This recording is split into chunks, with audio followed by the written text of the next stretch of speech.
Hello everyone, thank you for coming to this presentation about our intelligent auto-replenishment for stores at ECCO. And thank you to the Informers France Edelman committee for nominating ECCO for this prestigious award.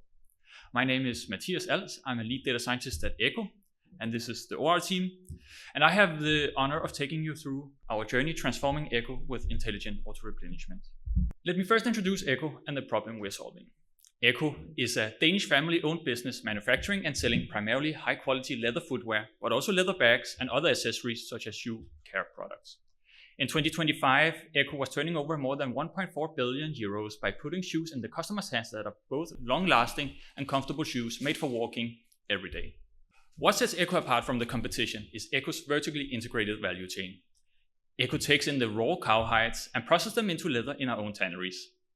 The leathers are then cut and made into shoes in our own factories. The final product is stored in our own distribution centers before being shipped directly to customers, shopping on our website, or visiting one of our more than 2,800 stores. This gives ECCO a rich opportunity to optimize our value chain, to cater and adapt to our customers. And here operations research has proved to be a crucial tool to increase profitability of our business. Let's have a closer look at our distribution network, which is built in 3 echelons. When the final product rolls off the line in the factory, it goes directly into the production distribution center, which is co-located with the factory. From there, it's shipped to our regional distribution centers, which is located close to the stores and the customers. The regional distribution center is then used to fulfill local demand coming from our e-commerce and wholesalers, and most importantly for this presentation, is also used to replenish our stores. The overarching goal in a retail network is to make sure we have the right product in the right place at the right time. This you cannot achieve by just sending 1 year worth of products to the store. Instead, you need to replenish them as time moves on. Replenishment is a very important concept in retail operations, and in ECCO it is managed by the product allocators that are responsible for inventory planning and replenishment of the local retail networks. It sounds easy. You simply need to decide what SKU should be sent from the distribution center to the store a few times a week. And here SKU is short for stock keeping unit, with a unique individual product that can be sold. But in reality, replenishment is difficult to master. Making just one replenishment order used to take days to complete fully manually, or multiple hours a day to rectify the one-to-one replenishment process employed in other regions, simply because it's challenging and complex. The replenishment is very important to ensure supply is matched with demand before the customer walks into the store. In other words, the allocator needs to balance having too much inventory, thus incurring extra transportation and holding cost, and too little inventory, thus potentially losing sales. Striking this balance is very challenging when you have hundreds of thousands of combinations of SKUs and stores to be replenished in just your region. And at the same time, without violating any of the many operational constraints that vary for each SKU and store. And finally, ECCO, being a fashion company, has 2 collections each year, one in the spring-summer and one in the autumn-winter. That means every 6 months, over half of the retail assortment is replaced with completely new products without any historical sales or inventory data. Because of these challenges, human errors causing severe over-understocking was not uncommon. Therefore, we needed a unified and automated process that can both reduce working time by calculating orders overnight and ensure accurate replenishment by considering seasonality trends and the dynamics of the whole retail network. This we call intelligent auto-replenishment for stores. To fully understand the challenges with replenishment in ECCO, we have to go back to 2017, where René Madsen founded a small pilot team that today has been elevated to a VP-led area in ECCO. Let's hear the story from him and the challenges they faced. Prior to intelligent auto-replenishment, store replenishment was a recurring friction point in executive management meeting, highlighting the need for a fundamental digital transformation to optimize our inventory strategy and network-wide profitability. At the time, replenishment was in some places a manual Excel-based approach, and in other places based on a one-to-one replenishment principle. This means that every time you sell a shoe, then you get a new one if inventory availability allows it at the distribution center. This is not suitable for a large retail network of stores that share a scarce inventory pool, combined with the fact that ECCO has quite high newness rate in the collection. And of course, if you don't have a good way of replenishing your store, then that would also lead to a lot of manual work correcting these replenishment. As a result, we observed that there was a lot of excess inventory in the slow-performing stores, driving up transportation costs and leaving very little space for the well-performing products. At the same time, we observed quite a high degree of stock out and low sales in high-performing stores because the inventory they needed was sent to the wrong stores. It was clear from the beginning that using traditional methods to solve this network-wide problem was not applicable.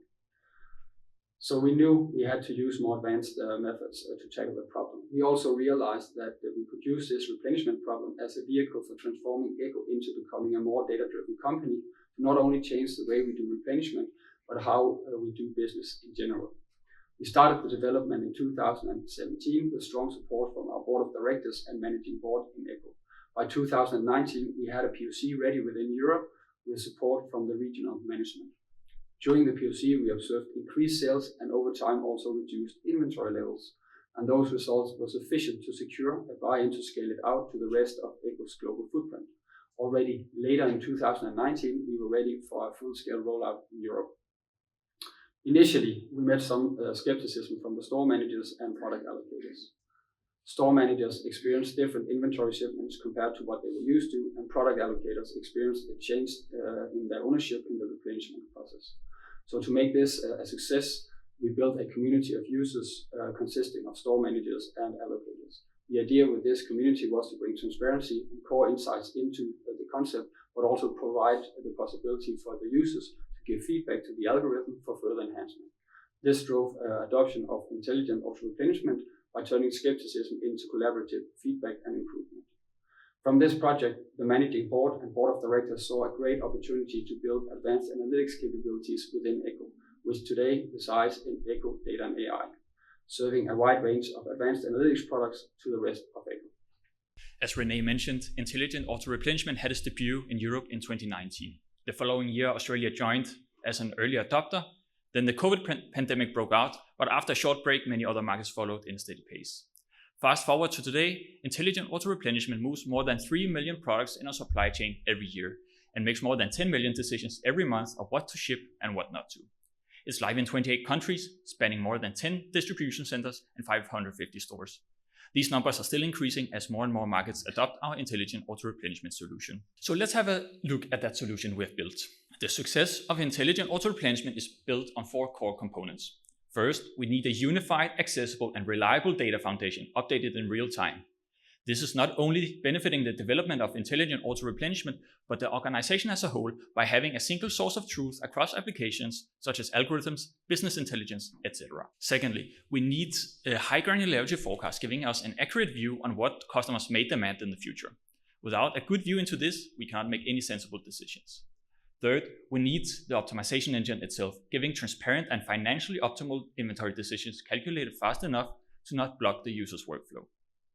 And finally, we need a seamless integration to the ERP system, managing our stores and distribution centers.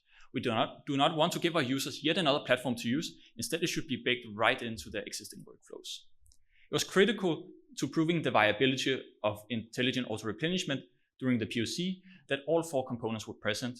Once these 4 components were in place, they could easily be reused and repurposed for other advanced analytics solutions. With the data in order, we can start thinking about forecasting. The main incentive driver is to capture dynamics that cannot be captured by simplified approaches, such as one-to-one replenishment.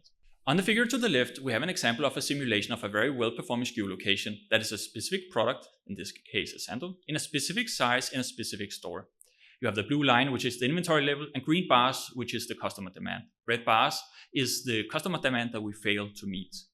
With a one-to-one replenishment approach, we fail to capture suddenly increased demand and would require human intervention to rectify. This in turn causes many stockout events and overstocking in the beginning and the end of the season. Instead, what we want to do is to dynamically adjust the inventory levels of the store according to seasonality and observed demand. Doing this, we can reduce inventory in the colder months when the sandals are less popular, but also adjust our expectations when we start realizing the customer demand. This is what you can see in the figure to the right, simulating our intelligent auto-replenishment. As you can see on the red bars, there are much less stockout events. And this is the exact reason we need forecasts to capture behaviors like seasonality and adjust dynamically on a highly granular level for each SKU store combination. When you as a customer walk into a premium shoe store, you are more likely to buy just one product as opposed to when you walk into the supermarket buying groceries. Therefore, shoes are notoriously slow-moving, making time series very intermittent and more difficult to forecast accurately. As you can see to the left, the top figure shows the sales events for an averagely performing SKU location, which could be 2 to 4 sales for the season. And in the figure below is a well-performing product still having only around half a sale per week on average. Moreover, like other fashion brands, ECCO has seasonal collections causing a newness rate over 50%. That means more than 50% of the products every 6 months have no time series, but still need a forecast 20 weeks into the future for our store replenishments. And then the behavior in the time series can be described by multiple factors such as discounting, calendar events, the type of the shoe size, etc. Therefore, we use machine learning, more specifically like GPM, to learn behavior across time series and allow us using categorical features to describe and learn time series behavior. Here we have 2 specific examples of forecasts. Both are well-performing sandals in a specific size in a specific European store. We make new forecasts every week, but in these figures I've selected 2. One is from the first week of April, which is the blue one, and the teal one is the forecast for the first week of July. The forecasts are overlaid with a gray line representing sales. Here you can clearly see the seasonality that we wanted to capture with our models, and we can also see that the models have adjusted a bit as the sales have been realized. The figure to the left has a big spike in sales a bit earlier than expected, which is visible in the teal forecast, which has upped its expectation for the rest of the collection season. There are many reasons why you should not use point forecasts for your inventory management optimization model. But one big issue arises when most of your products in a given location sells on average one quantity or less during your risk horizon. Therefore, we have to use probability distributions to have a more granular information about future demand and the natural uncertainty coming from customer behavior. We have identified that Poisson overall has a reasonable fit with our sales patterns, and luckily it's straightforward, it just needs one parameter. So our forecasts are translated into Poisson distributions by using the forecast as a Poisson mean. That means when we need a forecast over a given risk horizon for our optimization model, in this example on the slides, week 3 and 4, we can simply sum the parameters and get a representative probability distribution from that as well. Our risk horizon is based on the lead time and review time, which together we call the protection time, which is often a bit less or a bit more than a week. So we will need to change our weekly forecast to a daily level. So we assume that the demand is uniformly spread over the week, sum the forecast for the days we need. And this is indeed a poor assumption, but it's a low effort, taking us 80% of the way and has shown us to provide satisfactory results so far. Now, let's have a look at the optimization engine itself. To start out with, let's have a look at the decisions we're actually optimizing. Here's a section of our distribution network, stores that are replenished by the regional distribution center. When each store serves the customer's demand, it is directly replenished by that distribution center. For each of those stores, there's an arc for each SKU in the distribution center is serving. Our decision variable is X, indexed by store I and SKU K, which represents the quantity to send from the distribution center to that store of that SKU. We have an arc for each size of the shoe, but to simplify the drawing, these are left out. Premium shoes, like those ECCO sells quite slowly. Therefore, we have many more decision variables that will actually be replenished. So by far the majority will attain the value 0 quantity to be replenished, and most others 1. And this is of course subject to a bunch of constraints, such as we cannot sell more than there's currently available net inventory NI in the distribution center, and the total inventory position after the decision cannot exceed the store stock capacity SSC. This is a very simplified explanation, and we of course also have other constraints. But now let's talk about how we decide how much to replenish of each product, because ECCO does it a bit differently to many others. I've seen many companies starting their inventory planning with a service level decided by higher ups. We want our customers to get the product in at least 98% of the cases. And sometimes this has even been decided without any regards to the profitability. In ECCO, we do it the other way around. We never explicitly define the service level nor the safety stock. This is governed by our financially driven replenishment policy, which is formulated as an optimization model. Uncertainty and profitability is natively baked into the model. And this gives us a much more granular and dynamic service level for each product and store, depending on the product's profit and the customer demand. You could say that our objective balances that we cannot afford to lose our customers, but we can also not afford sending excessive amounts of products to the stores. And this balance defines our replenishment policy. Our 3 main objectives in the optimization model is potentially lost sales if the forecasted demand is not met, the holding cost of storing products in the store, and the transportation cost of shipping products to the store, but also transporting them back to the distribution center in the end of the season if they are not sold, such that they can be redistributed to, for example, outlets. All 3 objectives are based on our probabilistic demand forecasting, making it a stochastic optimization model, taking into account all forecasted scenarios and optimizes the expected cost across all. All objectives are formulated as deterministic equivalence, such that the optimization model can be solved by a regular MIP solver. The lost sales cost and the holding cost are optimized for the protection time period. The protection time period is defined to be the review time, which is the time between decisions, plus the lead time from the distribution center to the store. Essentially, it's the period of time that we want to have inventory for and includes what you traditionally would call safety stock, which is ensured by having the expected lead time from the distribution center to the store, which differs from store to store. We need to keep in mind that we can only optimize inventory after it potentially could land in the store, which is after lead time. Therefore, our model has two stochastic horizons in the model.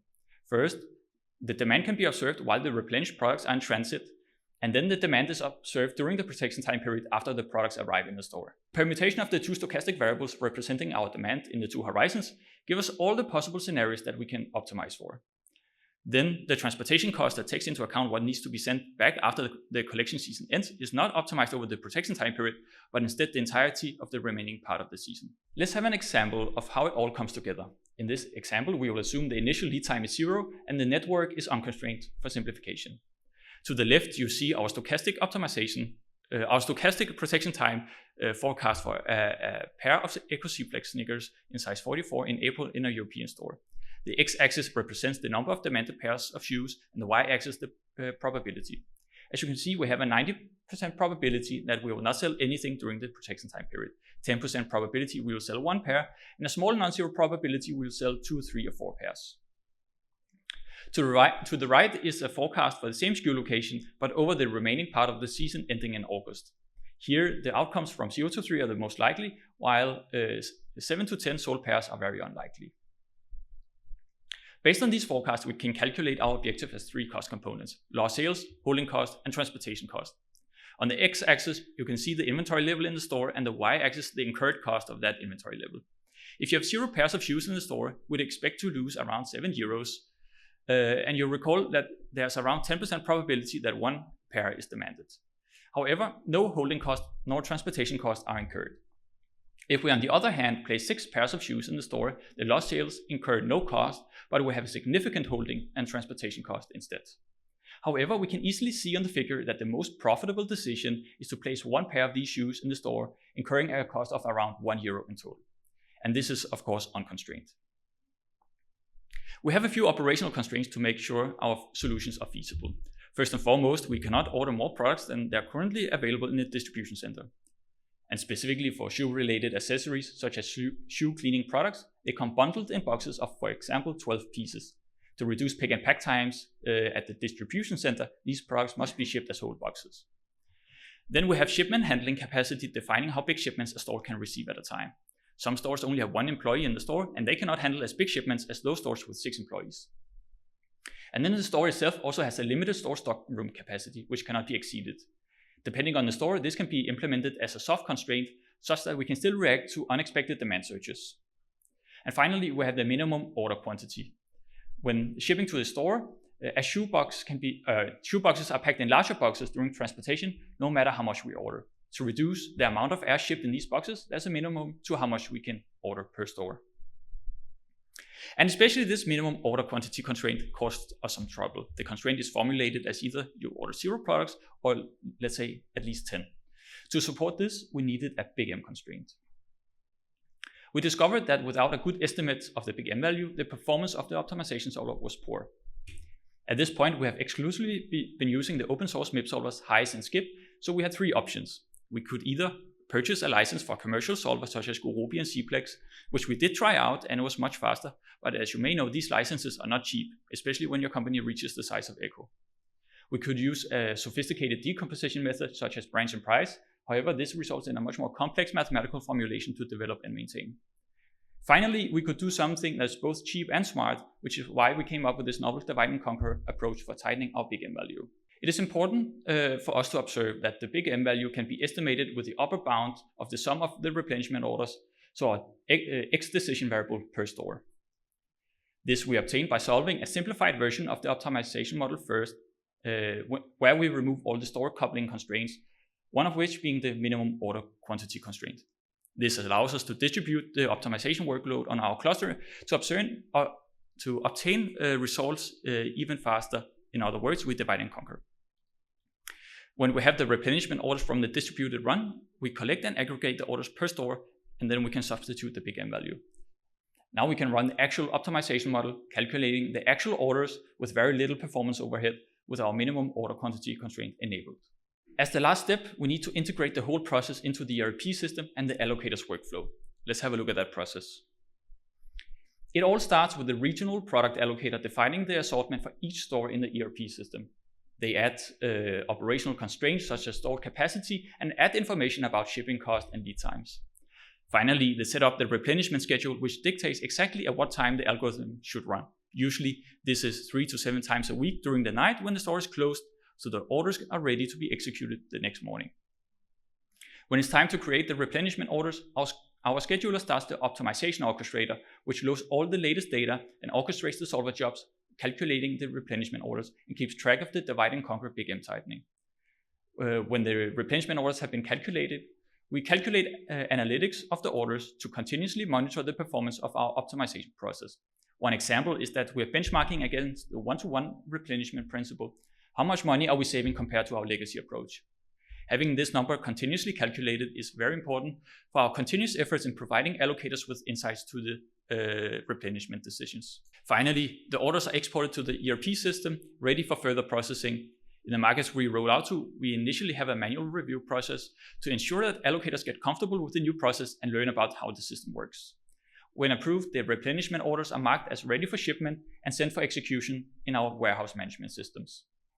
In our most mature markets, with respect to intelligent auto-replenishment, this process is fully automated. So when the initial information and schedules have been set up, the allocator can simply lean back, enjoy life a bit, or focus on strategic tasks that automation cannot do just yet. Let's see how this solution has impacted ECCO. Because the implementation of intelligent auto-replenishment had a great impact on ECCO, not isolated to replenishment alone. Who is better to describe it than our very own CEO, Thomas Göksi? First, let me take a moment to thank Informs for selecting ECCO as a finalist for this award. It's a big honor, and I'm truly proud to see ECCO innovation and passion recognized on this global stage. At ECCO, we make shoes for walking. Every day, we put shoes on the feet of thousands of consumers who trust us to support their steps, whether they are navigating busy city streets, exploring the outdoors, or simply going about their daily lives. Behind this promise is a global, vertically integrated value chain, a value chain that ensures we deliver the right products at the right time in the right place. From cow to shoe, and with distribution to our stores and partners across the globe, ECCO's end-to-end chain is designed to meet consumer needs with speed, precision, and care. Intelligent auto-replenishment now sits at the very heart of ECCO, seamlessly connecting the chain from factory to store, enabling us to serve our customers better than ever before. It is clear that intelligent auto-replenishment saves ECCO money, but the impact goes far beyond operational savings. Intelligent auto-replenishment has introduced consistency across our global markets. No longer do the individual markets need to reinvent the wheel. We now operate with a unified, proven replenishment strategy that fosters collaboration and continuous improvement. It has increased transparency throughout ECCO. Decisions that once relied on instinct are now guided by clear, quantified, financial and traceable insights. Intelligent, data-driven decision-making is not just possible at ECCO, it is indispensable. And so it has paved the way for a fundamental shift in how we use data and AI, not as an add-on, but as a driving force behind both strategic and operational decisions globally. When a consumer steps into an ECCO shoe, they aren't thinking about automation, data, or global supply chains. They just feel the comfort. They feel ready to walk. Intelligent auto-replenishment helps ECCO make that moment possible. Based on what our CEO said, let's summarize the impact. Intelligent auto-replenishment had a transformational impact on our organization. Data-driven decision-making is now the gold standard for business processes in ECCO. And this was enabled by 4 main reasons. First, we proved direct cost savings by matching supply with demand in our retail network. Second, we reduced the manual work of the product allocators, elevating them to focus on more strategic work rather than repetitive operational tasks. Third, we unified core business processes in ECCO that are collaboratively and continuously improved across our global footprint. And lastly, we now have full transparency in the decisions. Before, replenishment was based on Excel sheets and gut feelings. Now it's based on machine learning and operations research, both of which are white box for all our stakeholders. To make our savings more tangible, in 2025, we estimated that intelligent auto-replenishment saved ECCO 1.09% in replenishment cost in the markets using the system. This translates to millions of euros per year in savings, and this is a very conservative estimate. This is a comparison to the one-to-one replenishment approach, which calculated every time we make a replenishment order. This also means that the estimate is not accumulative, which means we're not measuring the long-term cost of exposing the retail network to one-to-one replenishment, which is far greater. Let's have a look at what the business sees on their side. After the first POC in Europe in August to November 2019, they overall saw an increase in sales numbers by 2.9%, as well as an increase in net revenue by 9.7%, and the gross margin increased 1.4 percentage points, compared to the same time the year before. Jumping forward to 2022, when we went live in Japan, we also saw a positive effect on the retail network. Intelligent auto-replenishment rolled out in the summer 2022, and the second half of that year saw 8% more sales and 9.5% less inventory compared to the same period the year before. At the same time of seeing all these improvements, we obtained the results very cheaply. Specifically, for each piece of inventory we replenish through intelligent auto-replenishment, we spend less than $0.01 calculating the order in the optimization engine, which equates to around $30,000 per year. We estimate that around 2 FTEs on average have been working on demand forecasting and the optimization engine for intelligent auto-replenishment for the past 9 years. At peak periods, more like 3 to 4, currently less than 1, but on average 2 FTEs. And then finally, Kasper Gram-Weisel, then CCO of ECCO, estimates that 90% of the workload of our product allocators have been automated as a result of our intelligent auto-replenishment project. This is a significant amount of their work that can be repurposed for more meaningful work that can drive our business forward. But that's just what the CEO and CCO says. Let's hear directly from one of our product allocators, Bronte Shearer. She's a product allocator in ECCO Australia, having the responsibility of keeping more than 30 stores in stock. Bronte will mention the abbreviation IAR, which is short for Intelligent Auto-Replenishment. So I believe the benefit for ECCO as a whole having this system, probably the most important one is the accuracy of it.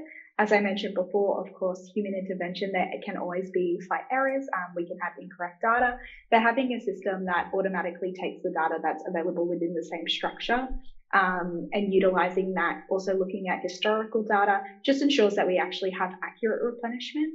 Another big one is, of course, time. Not only am I personally saving time, so I can use that time to prioritize other tasks within the team, but also just the lead time in sending our replenishments to stores. If we were to create replenishment orders manually, it is a lot more time consuming and may take a few hours or a few days longer to create the same order that we can get in IAR in one day. So of course, having that be a little bit more time efficient, then they can actually arrive in store in time and then can ensure that we have the stock available for our customers.